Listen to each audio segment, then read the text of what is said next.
जय श्री कृष्णा, राधे राधे। धर्मानुरागी भाइयों, संतों की महिमा अनंत और अपार है। श्रुति, स्मृति, पुराण, इतिहास सब में संतों की महिमा का वर्णन है, किंतु इनका संग, गुण, प्रभाव, इनकी महिमा शास्त्रों के द्वारा और वाणी के द्वारा वर्णन ही नहीं की जा सकती। इतनी अपार महिमा है उनकी। और गोस्वामी तुलसीदास जी तो कहते हैं कि भगवान के अवतार का एक कारण संत भी है। कहा है कि विप्रधीन सुर संतेत लीन मनुज अवतार और निज इच्छा निर्मित तन माया गुण गोपार। जो मायाधीश हैं, गुण और इंद्रियों से परे हैं, उन्हें भी संतों को जब कष्ट में देखते हैं तो अवतार लेके आते हैं। तो धर्मानुरागी भाइयों, संत किसी बेस का नाम नहीं है, संत है विचार का नाम। तुम्हारे विचार कैसे हैं?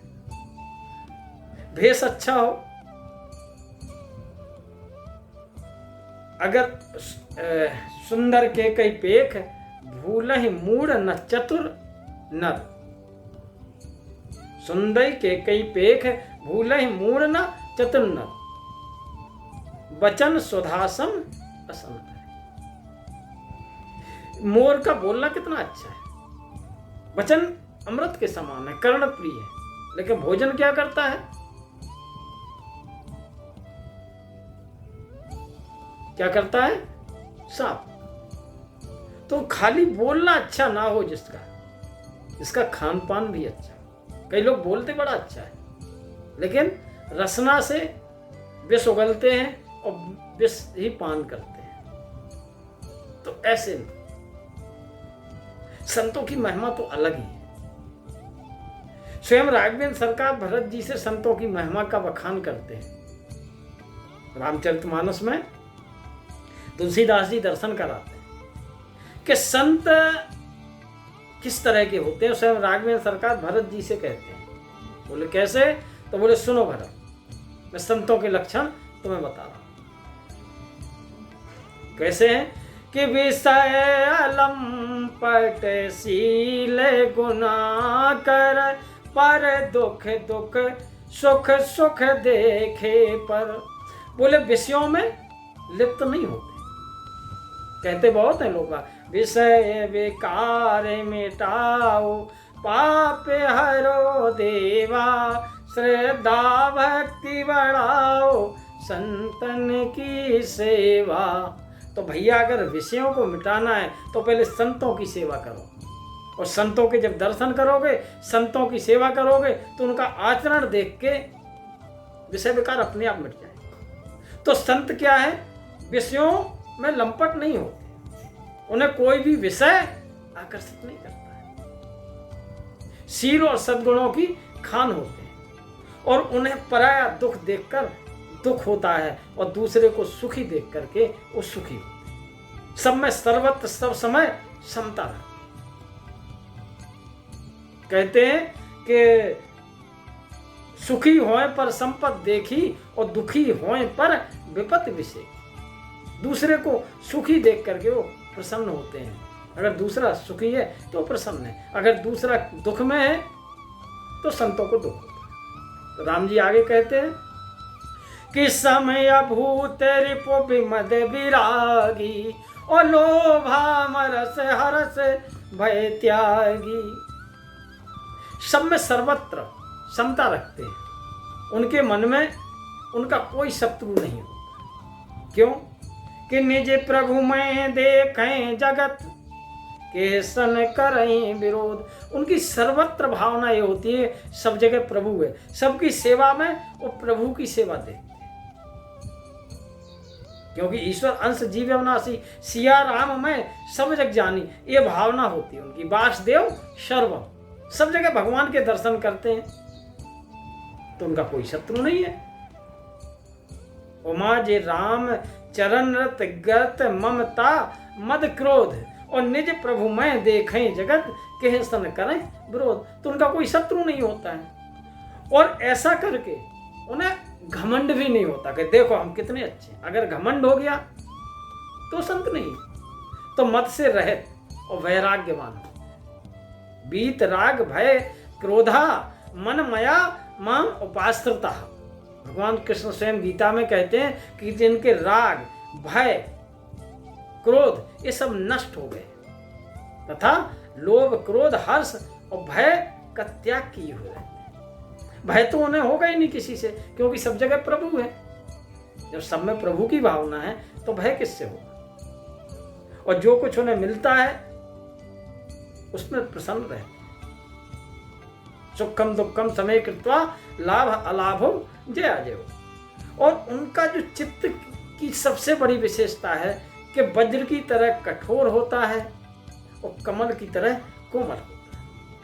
कोमल चित दीनन पर दाया, मन बच क्रम मम भगति अमाया। उनका जो हृदय है बड़ा कोमल होता है, दूसरे का दुख नहीं देख सकते। महाराज शिवी की कथा आती, प्रहलाद जी की कथा आती। प्रहलाद जी ने अपने ऊपर कितने कष्ट झेले, लेकिन कोई फर्क नहीं पड़ा। हंसते हंसते पत्थर पहाड़ से कुचलवाया गया, हाथियों से कुचलवाया गया, विष दिलवाया गया, समुद्र में डुबाया गया, लेकिन कोई नहीं। सब जगह उन्हें प्रभु दर्शन होते थे। मेरा हरि है हजार हाथ वाला, सहस्त्रीर्घा पुरखा शस्त्राक्ष शस्त्रपात। तो शिव राजा शिवी की कथा आती है। राजा शिवी की महिमा इतनी अपार हो गई कि उनकी चर्चा स्वर्ग तक पहुंच गई। जब स्वर्ग तक पहुंच गई तो इंद्र ने कहा कि इतनी महिमा, बोले हाँ, बड़े परोपकारी और धर्मात्मा है, उनके द्वार से कोई याचक खाली हाथ नहीं जाता। वो प्राणी मात्र के प्रति राजा शिवी का बड़ा स्नेह, हमेशा सुख शांति और स्नेह का वातावरण बना रहता है और हमेशा प्रभु की भक्ति में लीन रहते हैं। तो जब ऐसे सुना इंद्र ने, तो इंद्र ने अग्नि से कहा चलो अब परीक्षण करते हैं। तो राजा शिवी धर्म का अनुष्ठान, यज्ञ का अनुष्ठान कर रहे थे। तो अग्नि ने कबूतर का रूप धारण किया और इंद्र ने बाज का, और उसके पीछे लगे। तो कबूतर जाकर के राजा शिवी की गोद में गिर जाता, पाह माम रक्षा करो रक्षा करो। जब ऐसे आर्तनाद वो करता है, हे राजा मैं आपकी शरण में आया हूं, मेरी रक्षा करिए।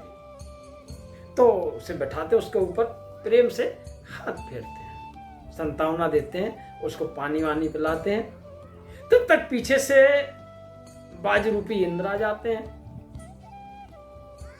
और बोले राजा निसंदेह आप धर्मात्मा और परोपकारी राजा हो, लेकिन आप कृतज्ञ को धन से, झूठ को सत्य से और निर्दयी को क्षमा से और क्रूर को साधुता से जीत लेते हो। इसलिए आपका कोई शत्रु नहीं है, आप अजात शत्रु हो। आप अपकार करने वाले का भी उपकार करते हो और आप दोष खोजने वालों में भी गुण खोजते हो। और आप ऐसे महान होकर के ये क्यों कर रहे हो? मैं भूख से व्याकुल हूं, अगर मुझे भोजन नहीं मिला तो मर जाऊंगा, मेरी मृत्यु हो जाएगी। और भाग्य से मुझे पक्षी मिला है और आप इसे शरण दे रहे हो, या आप अधर्म कर रहे हो। कृपा करके यह कबूतर मुझे दे दीजिए। तो शिवी कहते हैं कि शरणागत कहो जे तजई निज अनिहित अनुमान, और ते नर पावर पाप में ते नहीं बिलोक तिहान। हे वाश्रेष्ठ, जो शरण में आ गया अगर उसकी रक्षा नहीं की तो ये सबसे बड़ा पाप। तो ये तो शरण में आ गया है, अब इसे हम नहीं छोड़ सकते। और मेरी शरण में आया है और शरणार्थी की रक्षा करना ये हमारा धर्म है। जो मनुष्य भय लोभ ईर्ष्या लज्जा और द्वेष के कारण शरणागत की रक्षा नहीं करते, उसे त्याग देते हैं, सज्जन लोग उनकी निंदा करते हैं और उनको ब्रह्म हत्या के समान पाप लगता है। आप चाहे जो हो, हे बाल मृत्यु के भय से भयभीत कबूतर मैं तुम्हें नहीं दे सकता, उसके बदले आपको जो चाहिए वो ले लीजिए। बाज बोला, महाराज मैं तो क्षुधा से पीड़ित हूं, आप तो जानते हो भोजन से जीव उत्पन्न होता है, बढ़ता है, और मैं क्षुधा से मरता हूं तो मेरे बच्चे भी मर जाएंगे, और आप एक कबूतर के बचाने के कारण मेरे पूरे परिवार की मृत्यु का कारण बनोगे। तो आप अपने विवेक के तराजू से तौलिए और जो धर्म आपको अभीष्ट हो मुझे बताइए। तो शिवी बोले, हे बाज, भय से व्याकुल शरणार्थी की रक्षा करने से बढ़कर कोई धर्म नहीं है। जो मनुष्य दया और करुणा से द्रवित होकर जीवों को अभयदान देता है, वह देह छूटने पर सभी प्रकार के भय से मुक्त हो जाता है। धन, वस्त्र, गो, बड़े बड़े यज्ञों का फल यथा समय नष्ट हो जाता है, लेकिन भयाकुल प्राणी को दिया हुआ अभयदान कभी नष्ट नहीं हो सकता है। अतः इसके बदले में अपना संपूर्ण राज्य दे सकता हूँ, यहाँ तक कि मैं अपनी देह का त्याग कर सकता हूँ, व्याकुल पक्षी को नहीं छोड़ सकता हूँ। शरणागत की रक्षा मैं करूंगा, तुझे जो आहार अभिष्ट हो वो मांग। राजन बोले, बाज बोला, हे राजन, प्रकृति के विधान से तो कबूतर हमारा आहार है, आप इसे त्याग दीजिए। राजा बोले, नहीं, ये विधान के विपरीत होगा। शास्त्र कहता है कि दया धर्म का मूल है, परोपकार पुण्य है, और दूसरे को पीड़ा देना पाप है। अतः तुम जो चाहो सो दे सकता हूं, परंतु कबूतर नहीं। तो बाज बोला, राजन, अगर कबूतर के प्रति आपका इतना प्रेम है तो मुझे ठीक इसके बराबर तोल करके अपना मांस दे दीजिए। अतएव तुम जो चाहो किसी और का दे सकते हो या अपना दे दीजिए, ताकि मैं अपनी क्षुधा शांत कर सकूं। मुझे इससे अधिक और कुछ नहीं चाहिए। प्रसन्न होते हुए शिवी बोले, हे बाज, तुम जितना चाहो उतना मांस में अपना स्वयं का देने को तैयार, क्योंकि ये देह क्षण भंगुर है। अगर ये धर्म के काम आ जाती है तो इससे बड़ा सौभाग्य मेरा क्या है। और राजा शिवी ने तराजू मंगाया, एक पल्ले में कबूतर को बैठा दिया और दूसरे पल्ले में अपना मांस काट कर रखने लगे। लेकिन कबूतर का पल्ला ज्यों का त्यों रहा, उठे ही नहीं।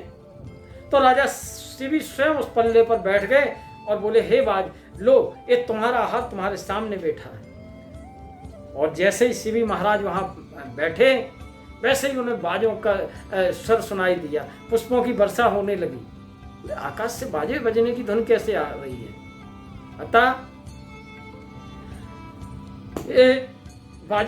बाजों की धुन कैसे आने, मृदंग कैसे बजने लगे, पुष्प वर्षा कैसे होने लगी? तो स्वयं भगवान अपने भक्त के इस अपूर्व त्याग को देख करके प्रसन्न हो रहे थे। तो उन्होंने कहा, ये क्या हो रहा है? तो उसी समय अग्नि रूप कबूतर और बाज रूप इंद्र प्रकट हो गए। तो इंद्र ने कहा, हे राजन, आपके जैसा धर्म पारायण त्यागी मैंने कभी नहीं देखा है। मैं इंद्र हूँ जो बाज बना था, और अग्नि है जो कबूतर बने। तो मनुष्य ऐसे विरले ही होते हैं जो दूसरों का उपकार करने के लिए अपने प्राणों का भी मोह न करें, और ऐसे मनुष्य उस लोक को जाते हैं जहां से फिर लौटना नहीं पड़ता। अपना पेट पालने को तो पशु भी जीते हैं, कि तू अभिनंदनीय तो वही मनुष्य हैं जो दूसरे हित के लिए जिए। इतना कहकर इंद्र और अग्नि चले गए। तो कहने का आशय मात्र यह है कि भगवान के जो भक्त होते हैं उन्हें दूसरे का कष्ट नहीं देख सकते हैं। जैसे कबूतर का कष्ट देख करके अपना पूरा मांस चढ़ा दिया, लेकिन रंच मात्र कष्ट नहीं हुआ। तो और दूसरी चीज, सब ही मान प्रदया पे अमानी, भरत प्राण सम ममते प्राणी। कोमल चित दीनन परदाया, मन बच क्रम मम भगत यमाया। और सब ही मान प्रत आप अमानी, तो हे भरत, भरत प्राण सम ममते प्राणी। बोले ऐसे प्राणी, ऐसे मनुष्य मुझे प्राणों के समान प्रिय। विगत काम मम नाम परायण, शांति बिरत बिनती मुदितायन। उनकी कोई कामना नहीं होता और भगवान के नाम के प्रति परायण होते, शांति, वैराग्य, विनय और प्रसन्नता का घर होते हैं। उनमें शीलता, सरलता, सबके प्रति मित्र भाव, तो ब्राह्मणों के चरणों के प्रति प्रीत होती है जो धर्म को उत्पन्न करने वाली होती है। तो हे भरत, और संतों में क्या होता है कि सम दम नियम नीत नहीं डोलई, परस वचन कबहू नहीं बोलई। बोले जिनके अंदर समता होती है, सम यानी शांति होती है, हर परिस्थिति में वो शांत रहते हैं। मन को शांत करना सम है और इंद्रियों को कंट्रोल में करना दम है, और अपने जीवन में एक नियम बना के रखते हैं और नीति के अनुसार चलते हैं। कुछ भी हो जाए लेकिन अपने नियम से और नीति से हट नहीं सकते, और जिनकी वाणी में मधुरता होती है। और सबसे बड़ी बात क्या होती है कि निंदा स्तुति उभय सम, ममता मम पद कंज, और ते सज्जन मम प्राण प्रिय, गुण मंदिर सुख पुंज, गुण मंदिर सुख पुंज। बोले हे भरत, जिन्हें निंदा और स्तुति यानी बड़ाई और कुबड़ाई, कोई उनकी बुराई करता है तो कोई बात नहीं, कोई उनकी प्रशंसा करता है तो उन्हें कोई फर्क नहीं पड़ता। माला पहनाने से वो जो उन्हें उनके हृदय में जो भावना उठती है, वही कोई अगर उन्हें जूते मार दे तो वही भावना, उसमें वो विधि का विधान ही समझते हैं। कोई गाली दे जाए तो उन्हें कोई उनके मन में कोई भावना नहीं आती, और कोई उन्हें प्रशंसा कर जाए तो उन्हें कुछ नहीं पता। तो दोनों समान है उनके लिए, उनके अंदर दोनों समान है। तो कहने का आशय है कि जो निंदा में स्तुति में दोनों में समान है, और मेरे चरण कमलों में जिनकी ममता है, सबके ममता ताग बटोरी, और मम पद मनो बांध बर डोरी, समदर्शी इच्छा कछु नाहि। तो असज्जन मम उर्वश कैसे, और लोभी हृदय बसे धन जैसे। तो सबकी ममता क्या है, भगवान के चरण कमलों में लगी। तो ऐसे गुणों के धाम, सुख की राशि, संतजन मुझे कैसे प्रिय है, प्राणों के सम। तो निंदा स्तुति उभय सम, ममता मम पद कंज, और ते सज्जन मम प्राण प्रिय, गुण मंदिर सुख पुंज, गुण मंदिर सुख पुंज। तो हे भरत, जिनके अंदर ये लक्षण होते हैं, जिनके अंदर ये लक्षण होते हैं, वही संत है।